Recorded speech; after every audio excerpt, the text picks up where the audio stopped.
नमस्कार, आप देख रहे हैं इंडिया टीवी। आपके साथ मैं हूं मीनाक्षी जोशी। आपका इस चुनाव मंच में बहुत स्वागत है। राजस्थान में चुनावी मंच सजा हुआ है। भारतीय जनता पार्टी हो या फिर कांग्रेस, दोनों ही पार्टियों के तरकश के तीर इस वक्त पहने हैं और इस चुनावी संग्राम में जमकर बरस रहे हैं।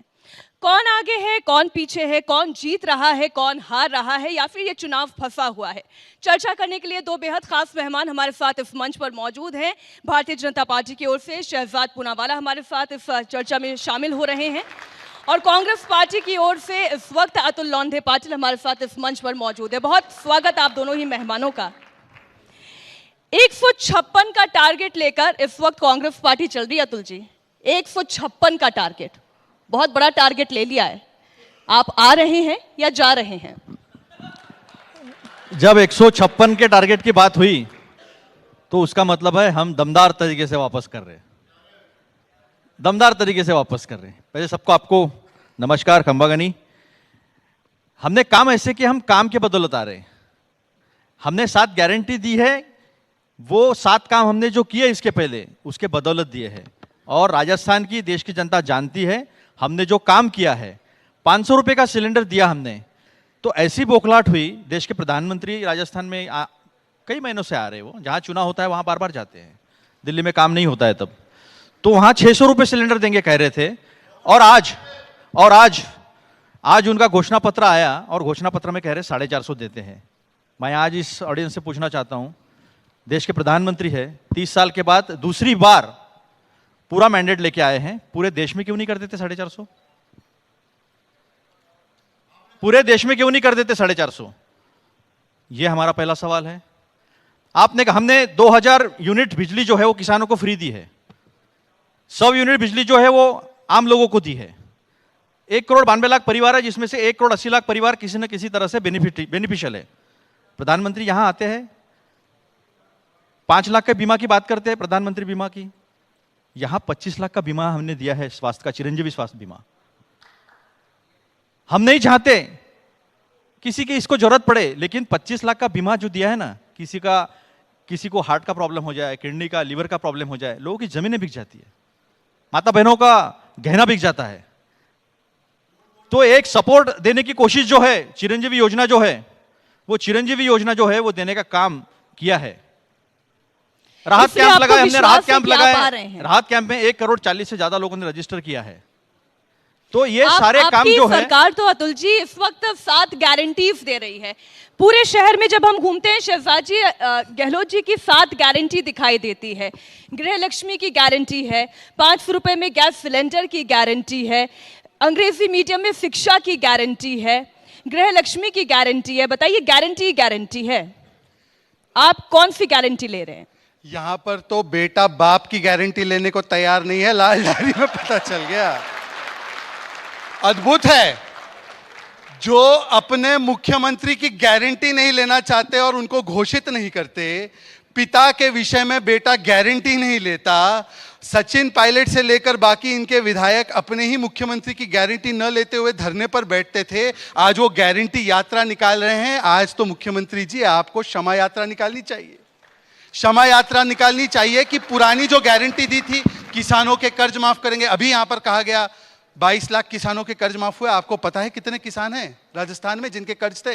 60 लाख। तो सीधे सीधे सरकार ने ही मान लिया है कि 40 लाख लगभग किसानों के कर्ज को माफ नहीं किया। 19,400 किसानों की जमीनें नीलाम हुई। और सोहनलाल जी की आत्मा आज ये डिबेट को देख रही होगी। उन्होंने वीडियो बनाकर लिखा था और कहा था लेटर में कि अशोक गहलोत जी, आप पर मैंने भरोसा किया आपकी गारंटी पर, परंतु आपने मेरे किसानों का ऋण जो है माफ नहीं किया, मुझे आत्महत्या करनी पड़ी। ये किसानों को धोखे की गारंटी नंबर 1। दूसरी गारंटी, युवाओं को धोखे की guarantee. 18-18, 19-19 paper leak, Suresh Dhaka से लेकर गोपाल केसावत, किसके साथ? कांग्रेस के हाथ के साथ थे कि नहीं थे, बताइए। तीसरी गारंटी दी तो महंगाई की गारंटी। ये बोलते हैं बिजली के बारे में, मान्यवर बिजली के सबसे बड़े दाम अगर देश में कहीं पर है तो राजस्थान में है। 5.5 यूनिट बिजली होती थी, आज 11.5 यूनिट बिजली होती है। सबसे ज्यादा वैट पेट्रोल और डीजल पर कहीं पर है तो राजस्थान में है, गुजरात में 96 रुपए, उत्तराखंड में 96 रुपए, उत्तर प्रदेश में 96 रुपए, राजस्थान में 108 रुपए। मैंने अभी 1 लीटर भराया, बताइए झूठ बोल रहा हूं तो बता दीजिए। चौथी गारंटी दी, कहा कि हम लोग देखिए यहां पर आएंगे तो सबके साथ समान दृष्टि से काम करेंगे। तुष्टीकरण की ऐसी गारंटी दी कि अगर कोई रोड रेज में हत्या हो जाती है तो उसको तो 4 घंटे में 50 लाख दिया जाता है, परंतु दौसा में साधु को मारा जाता है तो उसको कोई 1 फूटी कौड़ी नहीं मिलती। तो मतलब तुष्टीकरण में, मुआवजे में, बिजली की सप्लाई में, देखिए मैं किसी के धन के खिलाफ नहीं हूं, मैं स्वयं मुसलमान हूं, परंतु बताइए कि राजस्थान की डिस्कॉम ने कहा कि बिजली की सप्लाई रमजान में तो पूरी होगी, पर क्या नवरात्र के लिए हुआ कि नहीं हुआ? पीएफआई की यात्रा निकालने के लिए कोटा में फ्री मार्च दी जाती है, परंतु हिंदू नवरात्र की या हिंदू की शोभा यात्रा की यात्राओं पर रोक लगा दी जाती है, 144 लगा दी जाती है। यह तुष्टीकरण की गारंटी हुई थी कि नहीं हुई थी, बताइए मुझे। फिर आइए किसानों को कि बस एक ही मोनोलॉग नहीं, चलेगा। एक सेकंड, आप क्यों मोनोलॉग नहीं है, आपको तो रिपोर्ट कार्ड देना है, आप गारंटी देते घूम रहे हैं। इसका जवाब भी तो है ना, मोनोलॉग थोड़ी चलेगा कि वन साइड देखिए, बात करते जाओ। मोनोलॉग है ये। आखिरी गारंटी देखिए ऐसा है, अतुल जी से जब कहा गया कि आप माइक टेस्ट कीजिए, तो अतुल जी जो है उन्होंने कुछ बातें रखी। अतुल जी खम्मा गणी नहीं, अब तो राजस्थान की जनता जो है हवल जाए जो गुड बाय कहने के मूड में है। और ये वो लोग हैं, कांग्रेस पार्टी की एक नेत्री राजस्थान की वीर भूमि में आती है और कहती है कि भारत माता की जय बोलोगे तो पार्टी की तरफ से कार्रवाई होगी। आराधना मिश्रा ने कहा, तो इसलिए मैं कहता हूं माइक टेस्ट पे बोलो एक बार जोर से, भारत माता की, भारत माता की। तुष्टीकरण की राजनीति का आरोप लग रहा है कांग्रेस पार्टी पर। वो ये कहते हैं कि यहां पर हनुमान जयंती मनाना मुश्किल है। प्रधानमंत्री नरेंद्र मोदी आते हैं तो ये कहते हैं कि ना हनुमान जयंती मनाई जा सकती है, और अगर जो ये करता है फिर तन से जुदा के नारे लग जाते हैं। सबसे पहले तो 2-3 जवाब मैं दे दूं, फिर तुष्टीकरण की भी बात करूंगा। कौन तुष्टीकरण करता है और कौन नहीं करता मैं बता दूंगा। इन्होंने कहा कि किसानों के कर्जा माफ नहीं हुए, 15,427 करोड़ का कर्जा माफ किया है। और कर्जा कौन सा माफ नहीं हुआ है? जो नेशनलाइज्ड बैंक है उसका वन टाइम सेटलमेंट का काम जो है वो केंद्र सरकार ने नहीं किया। और यहां पर ही नहीं, जब इनकी खुद की गवर्नमेंट थी महाराष्ट्र में, तब भी इन्होंने वन टाइम सेटलमेंट का कर्जा माफ नहीं किया। और वही कर्जा माफ नहीं हुआ है जो सेंट्रल गवर्नमेंट के अख्तियार में आता है। वो सोहनलाल की आत्मा जो है ना, सोहनलाल की आत्मा बीजेपी को कोसती होगी, ऊपर से बोलती होगी। देखो भाजपा के कार्यकर्ता अपन के जरूर आए हो, लेकिन सामने का जो मैं कह रहा हूं वो सुनो, जो सच है वो बता रहा हूं मैं, जो सच है वो मैं बता रहा हूं, ऑडियंस से 1 to 1 नहीं है, जो सच मंच पर हो है। रहा अब रही बात दूसरी बात, बिजली महंगी क्यों है? डीआरआई ने एक रेड की थी और विनोद अदानी जी जो है वो दुबई में बैठ के चाइना से इक्विपमेंट्स लेते हैं बिजली प्रोडक्शन के, और उसको ओवर इनवाइसिंग करके बेचते हैं। ज्यादा महंगे 2 रुपए की चीज 10 रुपए में बेचते हैं। ऑस्ट्रेलिया से कोयला खरीदने के लिए मजबूर किया जाता है, और वो कोयला जो है वो कोयला लेकर यहां पर महंगा बेचा जाता है, ओवर इनवॉइसिंग किया जाता है। 12,000 करोड़ जो है वो अदानी ने कमाए हैं, जिसके इंक्वायर नहीं होती, शेल कंपनीज के इंक्वायर नहीं होती। 30,000 मिलाकर 32,000 करोड़ जो है, 32,000 करोड़ जो है, 32,000 करोड़ के फ्रॉड की इंक्वायरी नहीं करनी है, जेपीसी नहीं करनी है। डर लगता है क्योंकि कहीं ऐसा ना हो जाए अपने लोग, एक मिनट मेरी बात सरकार से भी तो आपने उनको बिल्कुल टोका नहीं बीच में, तो मेरी बात पूरी होने दीजिए। अब जो बिजली का बिल बनता है, रेगुलेटरी अथॉरिटी होती है, उसमें वो रॉ मटेरियल कितना आता है, कितना एस्टेब्लिशमेंट कॉस्ट है, कितना का कोयला लिया गया, ये सब मिलकर बिजली का बिल बनता है। बिजली सब जगह महंगी है। अब रही बात इन्होंने वैट की कही। वैट जब वसुंधरा राजे जी थी यहां पर उतनी ही वैट थी, तो फिर आप कैसे कह सकते कि यहां पर महंगा है? 2014 में डीजल और पेट्रोल पर जो एक्साइज ड्यूटी थी 3 रुपए 56 पैसा और 9 रुपए 48 पैसा था, जो 32 रुपए 80 पैसे और 31 रुपए 93 पैसे हो गया। रोड इंफ्रास्ट्रक्चर से 1 रुपया था, जो 9 साल में 18 रुपया हो गया। और 2020 के बजट में इन्होंने एग्रीकल्चर इंफ्रास्ट्रक्चर सेस 2 रुपया और 4.5 रुपया जो है करके 30 लाख करोड़ इस देश के आम जनता के जेब से निकाल लिया। जबकि 2014 में कच्चा तेल की कीमत प्रति बैरल $112 थी दुनिया में, और जो $18 तक नीचे आई थी। आज भी निकालेंगे आप तो $60 के ऊपर एवरेज नहीं निकलता है। रशिया से $50 का उन्होंने कच्चा तेल खरीदा, और नायरा और रिलायंस देश की जनता को सस्ता पेट्रोल देने के बजाय यूरोप में रीएक्सपोर्ट कर रही लेकिन थी। मुझे एक बात ये बताइए, नहीं, इन नहीं। तमाम बातों के बावजूद अतुल जी ये सच्चाई तो है ना कि गोवा, गुजरात, मध्य प्रदेश से महंगा पेट्रोल राजस्थान में है। देखिए मैं एक आपको बात बताता हूं। मैंने कहा ये बात जब वसुंधरा राजे यहां पर सीएम थी तब भी थी। आज कल एक मुंबई हाईकोर्ट में एक याचिका पीआईएल फाइल हुई है और वो पीआईएल ये कहती है कि केंद्र सरकार ने डीजल और पेट्रोल इस पे जो एक्साइज लगती है वो तो राज्यों और केंद्रों में बांटी जाती है, वो नहीं मिलना चाहिए। इसलिए नए नए प्रकार के सेस, 20 प्रकार के सेस 16 बिल जो पास किए हैं उसके ऊपर एक नोटिस दी है। तो राज्य सरकारों को कमजोर करने की कोशिश जो है आर्थिक दृष्टि से वो करने का काम केंद्र सरकार कर रही है। पेट्रोल डीजल से आगे बढ़ते हैं, तुष्टीकरण पर जवाब। अब रही बात तुष्टीकरण की बात कर रही है। हनुमान जयंती की यात्रा नहीं निकालने दी है, रामनवमी की यात्रा नहीं निकालने दे रहे हैं। सब जगह यात्रा निकली। झूठ बोलो, बार बार बोलो, कसके बोलो, ऐसा लगे लोगों को सच लगे। इनका एक चैनल है और एक पेपर है, दोनों ने ये लिखा ये यात्राएं हुई है, यात्राएं हुई है। ऐसा कहीं नहीं हुआ है कि यात्राएं नहीं हुई है। अभी यहां पर बोला है, अभी यहां पर बोला गया है कि ऐसे कैसे मुख्यमंत्री देखे नहीं हमने, जो गृह मंत्री भी थे हमारे महाराष्ट्र में, फडणवीस जी गृह मंत्री थे, मुख्यमंत्री रहते गृह मंत्री वो भी थे।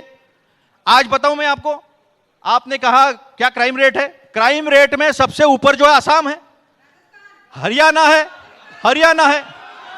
है और राजस्थान का नंबर जो है वो 6वें नंबर पे आता है। और इनके नहीं, अभी एक पेपर लीक की बात रही है, पूरी क्या जवाब देने दो।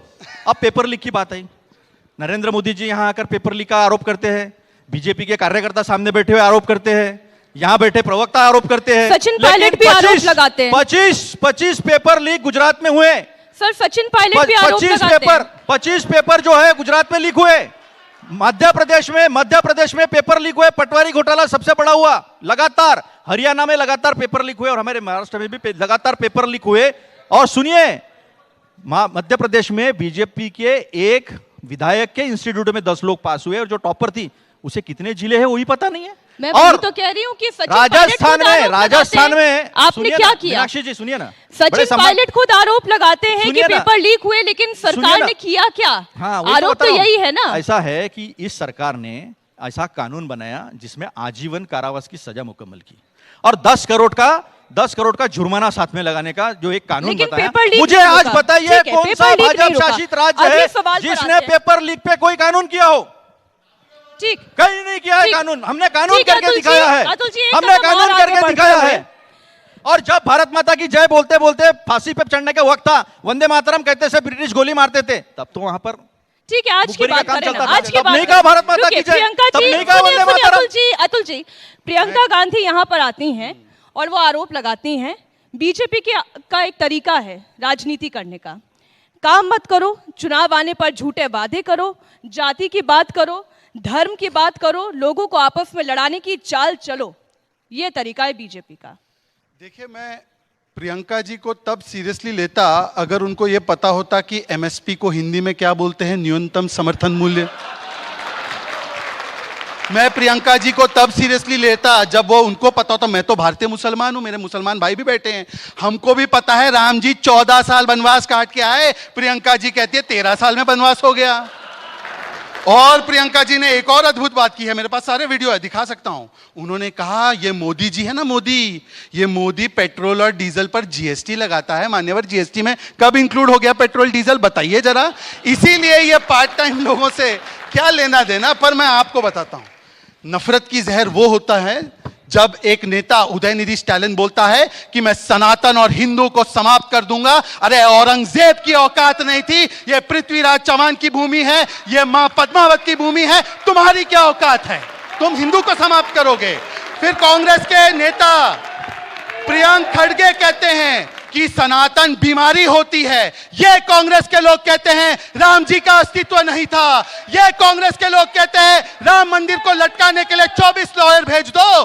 जो कल तक रोम रोम करते थे, आज वो भी कमंडल पकड़कर राम राम करने लगे हैं, क्योंकि 22 जनवरी को गगनचुंबी राम मंदिर बनने जा रहा है। इनकी कोई ताकत ठीक से इनको वो दिखाने दीजिए इनको। लेकिन शहजाद जी, गहलोत जी तो खुद कह रहे हैं अब कि राम आ रहे हैं। 156,000 दिए क्योंकि जलाए उनको उन्होंने। भी पता है कि 3 दिसंबर को राम राज्य आने वाला है, उनको भी पता है। परंतु पूछे उनसे कि कहां थे अशोक गहलोत जब 300 वर्षीय अलवर में हमारा पुराना प्राचीन मंदिर उनके बुलडोजर से तोड़ा गया, तो कहां थे अशोक गहलोत? एक तरफ योगी जी का बुलडोजर माफियाओं पर चलता है, इनका बुलडोजर हमारे प्राण प्रतिष्ठा किए हुए मंदिरों पर चलता है। इनका बुलडोजर राम दरबार पर चला, जो सालासर बालाजी के गेट पर है, चला कि नहीं चला? और ये कहते हैं कि ये राम के साथ है। अरे बताइए कि राम जी का अस्तित्व नहीं है, यह हलफनामा देकर मैडम सोनिया गांधी की सरकार ने दिया था। अब मैं आना चाहता हूं राजस्थान के मुद्दों पर। इन्होंने कहा पेपर लीक में क्या है जी? पेपर लीक का एसओजी ने मास्टरमाइंड किसको बताया था? सुरेश ढाका को बताया था कि नहीं बताया था? सुरेश ढाका को बताया था। सुरेश ढाका गहलोत की पकड़ में नहीं आता, परंतु सुरेश ढाका सलमान खुर्शीद की वकालत के लिए तैयार हो जाता है। वही सलमान खुर्शीद जो सोनिया जी को फुट फुट कर रोते हुए देखते हैं। बताइए, अजब है। और फिर बताइए पेपर लीक के विषय में बीएल सोनी, आप जानते हो बीएल सोनी कौन थे? डीजी थे एसीबी के। वो कहते हैं बड़ी मछलियों को नहीं पकड़ती गहलोत सरकार। इन्हीं के विधायक इंद्राज गुर्जर कहते हैं सारे पेपर लीक वाले खुले घूम रहे हैं। सचिन पायलट ने तो यात्रा निकाली। बोलिए कि ये पेपर लीक हुए तो इनको संरक्षण देने का काम किसने किया? और कौन है गोपाल केसावत? गोपाल केसावत राहुल गांधी का राइट हैंड है, उसको आप ही के एसओजी ने पकड़ा। युवाओं के भविष्य को तार तार करते हुए 70 लाख युवाओं के भविष्य को तार तार करने का काम किया। इसलिए हमने आज संकल्प लिया है, जैसे 3 दिसंबर को सरकार आएगी, एसआईटी घटित होगी और एक एक इस कांग्रेसी दलालों को जेल में डालने का काम भारतीय जनता पार्टी की सरकार करेगी। अच्छा, आप इतनी बड़ी बड़ी बातें आप कर रहे हैं, इतनी बड़ी बड़ी बातें शहजाद जी आप कर रहे हैं, तो ईडी और सीबीआई को तो आपने लगा ही रखा है ना यहाँ काम पर। देखिए ऐसा है, देखिए ऐसा है, गहलोत जी उसी ईडी को टिड्डी कह रहे हैं। अतुल जी जो है वैसे मेरे साथ महाराष्ट्र में से आते हैं, इनके कुछ और नेता है दिल्ली रहने वाले। ये दिल्ली वाले जो इनके नेता है, जब ईडी और सीबीआई मनीष सिसोदिया पर, अरविंद केजरीवाल पर और संजय सिंह पर कार्रवाई करती है ना, तो ये पहले वो मीम नहीं है वो राजपाल यादव वाला, नहीं मैंने किया वैसे आ जाते हैं सामने, बोलते मैंने किया नहीं मैंने किया। और बताइए, और अब जब ईडी उन पर कार्रवाई करे तब ये गलत हो जाती है। अच्छा चलिए, ईडी की कार्रवाई है ना, टीकाराम जूली भ्रष्ट है सर से लेकर पांव तक, किसने बोला? जोहारी लाल मीणा हमारे विधायक है। खनन माफिया, खनन मंत्री है प्रमोद जैन भाया, किसने बोला? भरत सिंह सिर मुंडवा दिया हमारे है क्या? बोलिए किसने बोला? राम नारायण मीणा ने बोला कि नहीं कि सारे मंत्री भ्रष्ट है? तो ये भी क्या विद्वेष की कार्रवाई कर रहे हैं क्या? ईडी और सीबीआई पर ही बात कर लेते हैं। ईडी और कैसा है ईडी टिड्डी कैसे हो गई? नहीं, ईडी टिड्डी है क्योंकि ये टिड्डी दल कब आता है? जब फसल आती है तब आता है। तो ये टिड्डी दल जब चुनाव होता है तब आता है। ये भ्रष्टाचार का आरोप जरूर लगाते हैं, लेकिन फिर भ्रष्टाचारियों को अपने पार्टी में शामिल कर मुख्यमंत्री भी बनाते हैं। हेमंत बिस्वा शर्मा को मुख्यमंत्री बनाया। हमारे यहाँ 27 जुलाई को भोपाल में इस देश के प्रधानमंत्री आरोप करते हैं अजित पवार पर कि इसने 70,000 करोड़ का गबन किया है सिंचाई घोटाले में। वो कहा 25,000 करोड़ का डीसीसी बैंक में किया है, और 2 अगस्त को बुलाकर उनके हाथ में खजाने की चाबी दे देते, उप मुख्यमंत्री बना देते हैं। टीडीपी के 4 सांसद राज्यसभा के, जिनके ऊपर ईडी, इनकम टैक्स, सीबीआई की संगीन इंक्वायरीज चल रही थी, उन्हें पूरा ले लिया अपने पार्टी में खुश होकर। सबसे बड़ी बात, भावना गवली जी हमारे यहाँ शिवसेना की सांसद है। वो भावना गवली जिसके ऊपर किरीट सोमैया ने, जिसे पहले ही पता हो जाता है कल इनकम टैक्स इसके घर जाने वाली है, परसों ईडी इसके घर जाने वाली है, कितने बजे जाने वाली है, ट्वीट भी आ जाते हैं उनके। हालांकि ये बात और है, उनकी नंगी तस्वीरें पूरे देश ने देखी है, दुनिया ने देखी है, सबने देखा है वो। तो मुझे एक बात बताइए, वो भावना गवली 100 करोड़ का आरोप जिसकी इंक्वायरी चल रही है, जिसको एब्सकॉन्डिंग डिक्लेयर कर दिया गया है, वो प्रधानमंत्री के घर में सीधा प्रकट होती है और सीधा बीजेपी के साथ जाकर वो मिल जाते हैं। 40-40 विधायक, 50 खोके एकदम ओके। ये आरोप हुआ है 50-50 करोड़ लेके एक विधायक खरीदा गया है। और ये मैं नहीं कह रहा हूं शहजाद भाई, ये रवि राणा कहता है बच्चू कडू पे, और ये आरोप हुआ है, एक दोनों नहीं, एक दूसरे ने, जो सरकार के साथ है उन्होंने ही एक दूसरे पे आरोप करके कहा है कि 50 खोखा तूने लिया है, तूने लिया है, तूने लिया है। ये तू मैं पूरे महाराष्ट्र ने और पूरे देश ने देखी है। तो फिर कैसे वो शुद्ध हो जाते हैं? कौन सा कमल छाप साबुन नहा के शुद्ध हो जाते हैं? और ये किस ईडी की बात करते हैं? क्या कन्विक्शन रेट है ईडी का? कोई कन्विक्शन रेट नहीं है। हिंदुस्तान का कन्विक्शन रेट इनका आज पिछले 9.5 साल का 23% है, जबकि राजस्थान का कन्विक्शन रेट 48% है, पूरे एफआईआर कंपलसरी करने के बावजूद। अब ये तुष्टिकरण की बात कर रहे थे, कितने टिकट दिए शहजाद भाई? आप मुस्लिम हो, मेरी सहानुभूति है आपके साथ में। कितने मुसलमानों को टिकट दिया राजस्थान में? बताएं सबका साथ शहजाद सबका जी। विकास। अब एक एक करके जवाब देता हूं। नहीं नहीं, पहले इसका जवाब दो ना शहजाद भाई, पहले इसका जवाब दो ना। कितने मुसलमानों को टिकट जवाब दी? देने दीजिए। कितने मुसलमानों को टिकट दी शहजाद भाई? पहले टिकट शहजाद भाई बताओ। भागो मत, किसको टिकट दी? ठीक है, नहीं, नहीं, एक टिकट को भी नहीं दिया हमने, 15 टिकट- लोगों को टिकट टिकट बता दिया रहे है। हैं। 15 कांग्रेस लोगों को ने- टिकट एक दिया है, मिनट, 15 लोगों को टिकट अच्छा, दिया है। चलिए। और ये 15 लोगों को टिकट दिया है। मेरे भाई बताए कौन और से ये सवाल का कन्हैया जवाब लाल, पहले दो ये बताइए। कन्हैया लाल के मुस्लिम मर्डरर वाला या कहाँ क्या? है? इनका फोटो, इनका अरे फोटो भाई भाजपा के बताइए। कार्यालय में है। लंबा ये बोला भाजपा के उन्होंने, कार्यकर्ते समय 2 घंटे में पकड़े गए हैं। मेरा समय मेरा। 2 घंटे ठीक में है, पकड़े ठीक है। गए और एनआईए को जरा इधर भी दिखा एनआईए को दीजिए। सुपुर्द की गई केस, अतुल जी, एनआईए जरा को आप- केस सुपुर्द की गई। आज तक देख किसी लीजिए। चीज अब का हो कोई गया हल भाई। नहीं है। अब बताएं। किसी चीज का कोई हल नहीं है। दो ठीक है सवाल अतुल है। जी, जवाब बजाओ दें। ना दो यार, ताली सवाल- जब सच दो बोल रहा हो तो सवाल ताली बजाओ ईडी और ना। मुस्लिम अगर टिकट। भाजपा के कार्यकर्ता कौन सा नहीं हो वाला तो सवाल? पहले मुस्लिम टिकट, अतुल जी एक मिनट, कौन कितने से वाले? मुस्लिम कितने चेहरों मुस्लिम को आपने लोगों को टिकट टिकट दिया? दिया ये उसका बताओ पहले दूंगा, राजस्थान पर में। दूसरे वाला का भी देने दीजिए, ठीक है? अभी एक सेकंड बीच में मत बोलिए, कोई भी बीच में ना बोले, वो सम्मानित मेरे मैं सच भाई बोलता हूँ, हैं। मुझे झूठ ठीक बोलने की है, आदत ठीक है, नहीं है। ऑडियंस से एक मिनट, 1 to अतुल 1 जी अब आपने 2 सवाल पूछे, आप ही के ऑर्डर में जवाब दे रहा हूं, हाँ बीच में मत मुस्लिम, बोलिए। हाँ इन्होंने कहा कि कितने मुस्लिम को टिकट दिए, मुस्लिम को दिए या नहीं दिए।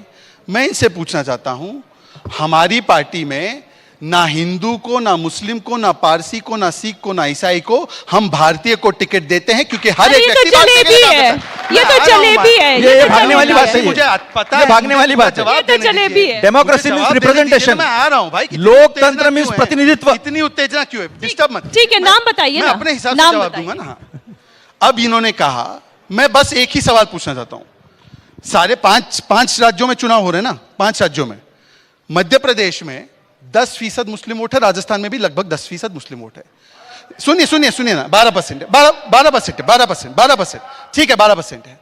तो 10% के हिसाब से मध्य प्रदेश में 23 होने चाहिए। जमा के देखा उन्होंने। मध्य प्रदेश में मुस्लिम के को देखा कितने उन्होंने, टिकट जमता दिया है पता है? क्या? कांग्रेस ने 2 टिकट। पूछिए इनसे कि 2 टिकट क्यों दिया भाई? 23 देने थे ना आपको, 23 के बदले 2। चलिए 15 ये तो टिकट दिया, राजस्थान से 15 नहीं है, टिकट, सुनिए। 15 आपने टिकट कितने दिया। दिए तब तो 15 फिर टिकट दिया। हम मध्य प्रदेश की बात क्यों करें, हम राजस्थान की बात करते हैं। मीनाक्षी मैं क्योंकि इतना मध्य इंटरप्ट- प्रदेश में तो अरे बीजेपी भाई, ने एक भी मीनाक्षी- नहीं दिया। मीनाक्षी मेरा सवाल का पहले आप ये जवाब बताइए, आप मध्य प्रदेश लेकर मैं गए ना, मध्य राजस्थान का प्रदेश में बोलूं? तो बीजेपी ने एक क्यों भी भाई नहीं मध्य दिया। प्रदेश में मुसलमानों की चिंता नहीं है? तो राजस्थान की नहीं, बताइए, मुसलमानों की वहाँ कितने चिंता नहीं है। मुसलमानों को टिकट मैं दिया राजस्थान राजस्थान पे में? पर मुझे डिस्टर्ब मत कीजिए, मैंने किसी को डिस्टर्ब मैं तो सवाल पूछूंगी शहजाद, आपको पसंद आए ना आए। वो डिस्टर्ब ठीक है, मैं जवाब दूं। अब राजस्थान पे आते हैं। राजस्थान में लोकसभा की टिकटें 25 होती हैं। आपको पता है कांग्रेस पार्टी ने यहां पर 12% है ना, 12% के हिसाब से मतलब कम से कम 3 टिकट लोकसभा की देनी चाहिए। कांग्रेस पार्टी ने 2019 में 1 दिया और 2014 में 1 दिया, वो भी भारी। मोहम्मद अजहरुद्दीन को बताइए, मैं अगर गलत बोल रहा हूं तो तालियों से मेरा अभिवादन मत कीजिएगा। गलत बोल रहा हूं, सच बोल रहा हूं। मोहम्मद अजहरुद्दीन कहाँ के? मोहम्मद अजहरुद्दीन देश के बाहर के? मोहम्मद अजहरुद्दीन देश के बाहर के? ठीक है, मोहम्मद अजहरुद्दीन देश के बाहर के? एक एक करके क्या एक एक तरीका है करके भाई? शहजाद बात पूरी कर लें। राजस्थान में इनको एक भी मुस्लिम नहीं मिला कि लोकसभा के लिए 2014 में वो 3 टिकट दे दे, और ये हमको बताते हैं वहां पर आप विनेबिलिटी आधार बनाते हो, और अगर हम विनेबिलिटी के आधार पर जो सबसे ज्यादा विनेबल है उसको टिकट देते हैं। पूछिए मोदी जी जब मुद्रा योजना भेजते हैं तो मोहम्मद और मोहित दोनों को लाभ मिलता है कि नहीं मिलता है? जब मोदी जी जल से जल योजना भेजते हैं तो शिल्पा सुल्ताना दोनों को मिलता है कि नहीं मिलता है? जब 12 करोड़ शौचालय भेजते हैं तो मोहित हो या मेरी हो या माधव, सबको लाभ मिलता है कि नहीं मिलता है?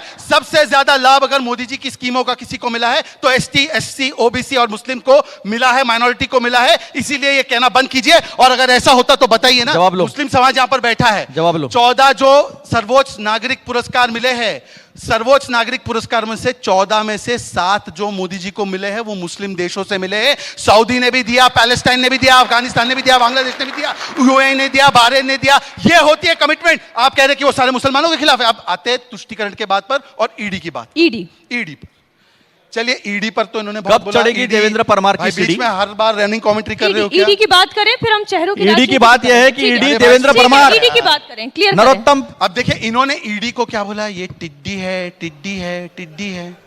बिल्कुल इनके समय पर ईडी और सीबीआई लैपडॉग मतलब गोद में बैठने वाला टिड्डी होता था। आज ईडी और सीबीआई वॉचडॉग है, गर्दन पर हाथ रखकर देवेंद्र परमार के यहाँ भ्रष्टाचारियों को कब जाने पकड़ता वाली है। ईडी? वो छोरा 18 करोड़ से 10,000 करोड़ में पहुंच गया 2 दिन में। कब जाने वाली ईडी उनके यहाँ? बताइए। इनका क्या है मीनाक्षी? ठीक है, देवेंद्र परमार के मीनाक्षी जी मंत्री प्लीज, का छोरा। मीनाक्षी मेरा बात पूरी समय कर ले, ईडी की बात कर ले, पहले पूरी कर ले। अच्छा, ये ईडी के विद्वेष की 10 बात करते सेकंड, हैं, please। 15-20 सेकंड विद्वेष की बात करते हैं। इनके दलित विधायक वेद सोलंकी पर किसने फोन मलिंगा टैपिंग याद आया किया मुझे, था? मलिंगा। किसने याद आया इनके मलिंगा। विधायक फुएद सोलंकी का फोन टैप किया था? राजस्थान की असेंबली में स्वीकारा कि अशोक गहलोत जी ने फोन टैप अपने ही विधायकों के कराए थे, और यहां तक कि राजद्रोह का मामला भी दर्ज किया था या नहीं किया था? और मुझे बताइए ना, अगर ये विद्वेषपूर्ण हाँ, बोलो ना यार। ये सारे विद्वेषपूर्ण है ना। ऑपरेशन कमल भी तो चलवा दिया था। लास्ट बात, प्रमोद जैन भाया कौन है यहाँ पे? प्रमोद जैन भाया माइंस मिनिस्टर, उनके खिलाफ किसने पत्र लिखा? ये खनन माफिया है भरत सिंह, और भरत सिंह ने सिर मुंडवा दिया। क्या वो भी मिले हुए हैं? और आखिरी बात, ये कौन सी डायरी है? ये किसने लाई? ये डायरी तो आप ही के मंत्री ने, राजेंद्र गुड़ा जी ने बताई। जैसे डायरी आई सामने तो उनको मंत्री पद से लात मारकर निकाल दिया। ये सहिष्णुता की बात करते हैं, ये ईमानदारी की बात करते हैं? अरे देखिए, हम तो सीएम देते चीफ मिनिस्टर, इनके यहाँ सीएम नहीं, इनके यहाँ करप्शन मिनिस्टर होता है। यहां पर गहलूट और वहां पर भूपे वहां पर 508 करोड़ का महादेव के नाम पर लूटा, गोबर के नाम पर लूटा, गोठान के नाम पर लूटा, शराबबंदी के नाम पर शराब स्कैम करके लूटा। अरे लूटने का काम अगर किसी ने किया है तो एक कांग्रेस पार्टी ने मध्य प्रदेश को भी लूटने का प्रयास किया, उनको रोक दिया। आखिरी विषय मुझे जवाब देना। अतुल जी देखिए, फिर विषय छूट जाएगा। नहीं, मुझे जवाब इसका लेना है कि मलिंगा गिरधारी मलिंगा। राजनीति के ऊपर भी बात कर लेते हैं अतुल जी। एक परंपरा रही है कांग्रेस पार्टी की, अशोक गहलोत के चेहरे पर चुनाव लड़ती आई है कांग्रेस पार्टी। इस बार कंफ्यूजन क्यों है? क्यों ये आरोप लग रहा है कि दिल्ली से साथ पूरा नहीं मिल रहा है? फिर एक ट्वीट आ जाता है, राहुल गांधी कहते हैं कि हम साथ दिख ही नहीं रहे, हम साथ लड़ भी रहे हैं। तो दिख रहे हैं, लड़ रहे हैं, लेकिन साथ हैं भी, साथ भी है, दिख भी रहे हैं और लड़ भी रहे हैं। जब ईडी आई थी ना, तो सचिन जी यहां से दिल्ली में जाकर उन्होंने प्रेस कॉन्फ्रेंस करके दिखाया था कि हम साथ में भी है। लेकिन मैं एक बात, बड़े संवेदनशीलता, बड़े SC/ST की बात कर रहे थे। मुझे बताओ, मलिंगा जिसने एक दलित बिजली कर्मचारियों को मार मार के अधमरा कर दिया, उसके ऊपर हमने एक्शन लिया, उसको टिकट नहीं दिया, वो बीजेपी में शामिल हो जाता है, और बीजेपी में शामिल होते बराबर उसको टिकट दिया जाता है। ये कौन सी संवेदनशीलता है इसके बारे में? दूसरी बात, मैंने ईडी पे जो ऑब्जेक्शन उठाया था, वो ये ऑब्जेक्शन उठाया था कि आपने आरोप किए, आपने सबूत सामने रखे, नारायण राणे से लेकर, भावना गवली से लेकर, हेमंता बिसाव शर्मा से लेकर, अजीत पवार से लेकर, सबको लेकर बाद में आपने बड़े बड़े पद उनको क्यों दिए? मुख्यमंत्री से लेकर जिसके ऊपर फ्रॉड का आरोप लगाया, उसी को खजाने की चाबी दे दी। मैं तो बात आगे बढ़ा चुकी हूँ। मैं तो आपसे पूछ रही हूँ, अशोक गहलोत के चेहरे पर चुनाव लड़ा जा रहा है। अगर आप 156 के टारगेट को पूरा कर पाए तो क्या अशोक गहलोत ही मुख्यमंत्री होंगे? देखिए, कांग्रेस में पहले से तैयार होंगे। मीनाक्षी जी, कांग्रेस में पहले से एक प्रक्रिया रही है मुख्यमंत्री चुनने की। पहले से गहलोत जी जितने बार भी मुख्यमंत्री बने हैं, वो प्रक्रिया से ये आरोप देखिए, अभी डर के मारे मत बीच में बोलिए। आपके बीच में नहीं बोला था मैं, आपके बीच में नहीं बोला था मैं। मेरे सवाल ये परंपरा रही है, बीजेपी में परंपरा रही है। वाली प्रक्रिया तो नहीं होगी ना? एक मिनट, बार-बार दिल्ली, मीनाक्षी जी एक मिनट देखिए, कोई देख रहा है कि हमको सरकार चुन के नहीं दे रही जनता, तो कैसे सरकार लानी है? फिर ईडी, इनकम टैक्स, सीबीआई का गठबंधन काम करता है, वैसा नहीं है। कांग्रेस में एक प्रक्रिया है, वो सालों से है, ये सबको पता है। और हमें इसके पहले बार बार पूछा, आसाम में तुम्हारा चेहरा कौन है, तुम्हारा बिहार में चेहरा कौन है, तुम्हारा महाराष्ट्र में चेहरा कौन है, ये पूछा जा रहा था। आज बीजेपी को कोई पूछता नहीं है आपका चेहरा कौन है। हमारे पार्टी में तो प्रक्रिया रही है, यहां तो चेहरा छोड़ो, यहां मोदी जी अपना चेहरा सामने रखने के लिए तैयार नहीं, इतने डरे हुए, कहते हैं यहां तो कमल ही चेहरा है।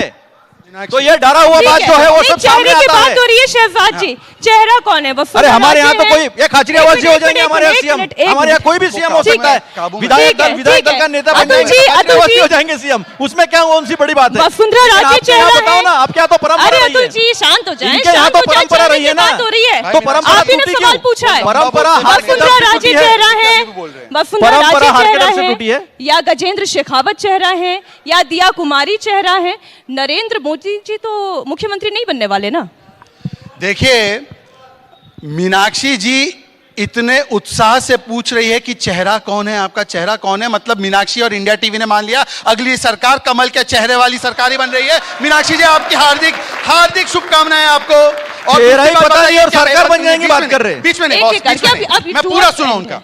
अच्छा, ये पूरा प्रक्रिया है, गजब प्रक्रिया है। मध्य प्रदेश में नो प्रक्रिया कमलनाथ चेहरा, जहां पर कपड़े फाड़ रहे हैं एक दूसरे के, और राजस्थान छत्तीसगढ़ में जहां स्थापित सरकार है, अरे कपड़े तो प्रभारी के आपके फटे हैं एक्चुअली, आपके कार्यकर्ताओं ने कपड़े फाड़े हैं मध्य प्रदेश में। ये आखिरी सवाल है। अच्छा, अभी इन्होंने दलितों की बात की, इनसे पूछिए खिलाड़ीलाल बैरवा कौन है? राजस्थान के एससी आयोग से इस्तीफा कर दिया उन्होंने और कहा सबसे ज्यादा अत्याचार दलितों पर हुआ है, तो इनके शासनकाल में हुआ है। 3 साल में एनसीआरबी का डेटा दलितों पर सबसे ज्यादा अत्याचार, और दौसा में 4 साल की दलित बच्ची के साथ बलात्कार हुआ। कहां थी प्रियंका वाड्रा? कहां थी प्रियंका वाड्रा जब जवाहरलाल मीणा के बेटे ने बलात्कार किया दलित बच्ची का? कहां थी प्रियंका वाड्रा जब हमारी भिवानी की बेटी के साथ उज्जैन में, मणिपुर में, अतुल जी, शहजाद जी, मैं महिला सुरक्षा पे एक बात बोलना चाहती हूँ।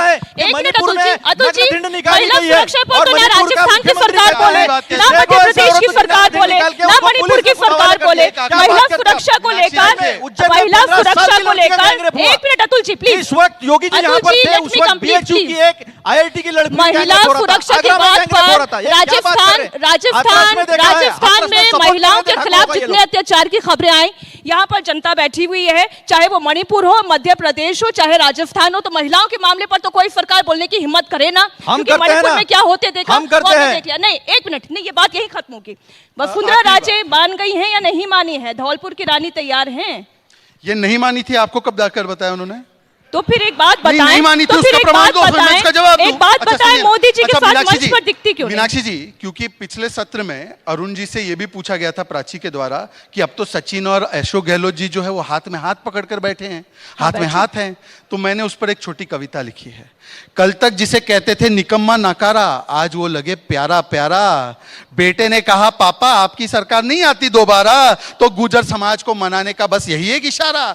आने वाले दिनों का रुझान इसी तस्वीर से मिलता है कि जिसको कल कोस कोस के गालियां देते थे, आज उनके साथ आ गए। क्या रगड़ाई हो गई? क्या रगड़ाई हो गई? आज देखिए, जिनके पास नरेटिव नहीं है उनको कांग्रेस पे बात करनी पड़ रही है। देश के प्रधानमंत्री ने 377 बार पिछले 10 दिन में कांग्रेस का नाम लिया है, लेकिन ये नहीं कहा कि मैं राजस्थान के लिए क्या करने वाला हूं। 450 रुपए के सिलेंडर की बात करते देश के प्रधानमंत्री, पूरे देश में 450 रुपए का करने का। अच्छा बताइए, आप हिमाचल में 450 में क्यों नहीं दे रहे? मैंने क्या हिमाचल में क्यों नहीं दे रहे? कहा देश के सरकार हिमाचल की महिलाओं की क्या गलती है? बताइए, मौका दे दीजिए। हिमाचल में 1500 रुपए नहीं दिए, हिमाचल में आप दोनों की बहस तो देखिए 3 दिसंबर तक जारी रहेगी, जब तक जनता अपना फैसला नहीं सुना देती। अतुल जी, इसलिए 3 तारीख का समय आप भी निकाल के रखिएगा। शहजाद जी, आप भी निकाल के रखिएगा। दोनों की तारीख निकाल कर रखा हूं, एक पे भारत माता की जय और एक में जय श्री राम।